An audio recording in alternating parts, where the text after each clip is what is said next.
Mobile, নগদ টাকা, স্বর্ণালংকার তারা ইতিমধ্যে ক্যাপশনে দেখেছেন। খুলনা মেডিকেল কলেজ হাসপাতাল এলাকায় 10 নভেম্বর সোমবার দুপুরে চুরির অভিযোগে 2 নারীকে ধরে তাদের মাথা ন্যাড়া করে হেনস্থা করেছে স্থানীয়রা। ঘটনাটি মুহূর্তের মধ্যে সামাজিক যোগাযোগ মাধ্যমে ভাইরাল হয়ে পড়ে।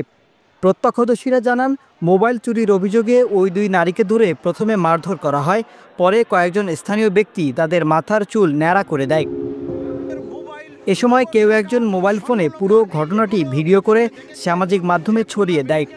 ঘটনার সূত্রপাত হয় খুলনা মেডিকেল কলেজের আউটসোর্সিং কর্মচারী লিজা আক্তারের মোবাইল ফোন হারানোর পর।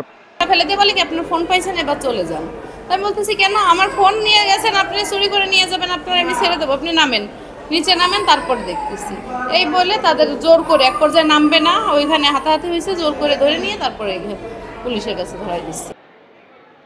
খুলনা মেডিকেলে আসা রোগী ও তাদের স্বজনরা বলছে, হাসপাতালে প্রায়ই এমন চুরির ঘটনা ঘটে।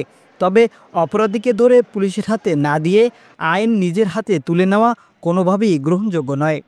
না, অবশ্যই সেটা আইনের হাতে দেওয়া উচিত, কারণ আইন প্রয়োগকারী সংস্থা যেহেতু আছে, আর আমরা যদি পাবলিকরা এটাকে পাবলিক সেন্টিমেন্ট অনেক সময় আছে বিপদগ্রস্ত করে তোলে, অনেক সময় অনেক অনাকাঙ্ক্ষিত পরিস্থিতি তৈরি হয়। মারাটা উচিত না, এটা ঠিক আছে, কিন্তু আমার এই 500 টাকার জন্য আমার মারতে হইতে আছে।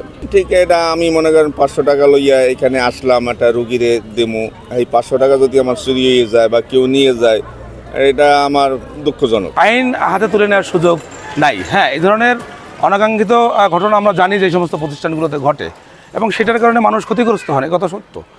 কিন্তু সেটার জন্যে ওখানকার প্রশাসনিক ব্যবস্থা আছে, সেটাকে জোরদার করা, নজরদারি জোরদার করা। অভিযুক্ত ওই 2 নারী বর্তমানে কারা হেফাজতে রয়েছে। পুলিশ বলছে, মেডিকেলের ঘটনার খবর পেয়ে তারা দ্রুত ঘটনাস্থলে গিয়ে 2 নারীকে উদ্ধার করে থানায় নিয়ে আসে। খবর দিয়েছে যে এরকম মেডিকেলে 2জন মহিলা আটক করে রাখছে। পরবর্তীতে আমাদের টহল ডিউটি ছিল, এসআই আব্দুল মান্নান, তাকে পাঠানো হয়। সে পর ওই 2জন মহিলাকে থানায় নিয়ে আসে, তারপরে থানায় এনে আমরা তাদেরকে কোর্টে প্রডিউস করি। আইনবিদরা বলছেন, বাংলাদেশের প্রচলিত আইন অনুযায়ী কোনো ব্যক্তিকে প্রমাণ ছাড়াই শাস্তি দেওয়ার অধিকার কারো নেই। চুরির অভিযোগ প্রমাণিত হলে আদালত ব্যবস্থা নেবে। তবে ওই 2 নারীর সঙ্গে যা ঘটেছে তা দেশের বেশ কয়েকটি আইনের লঙ্ঘন। আইন নিজের হাতে তুলে নিলে সমাজে ন্যায় বিচারের জায়গা সংকুচিত হয়। অপরাধী প্রমাণ ও শাস্তি দেওয়ার দায়িত্ব আদালতের, জনতার নয়। এমন বর্বর আচরণ শুধু মানবাধিকার লঙ্ঘন নয়, এটা আমাদের আইনের প্রতি অবস্থাকেও প্রশ্নবিদ্ধ করে।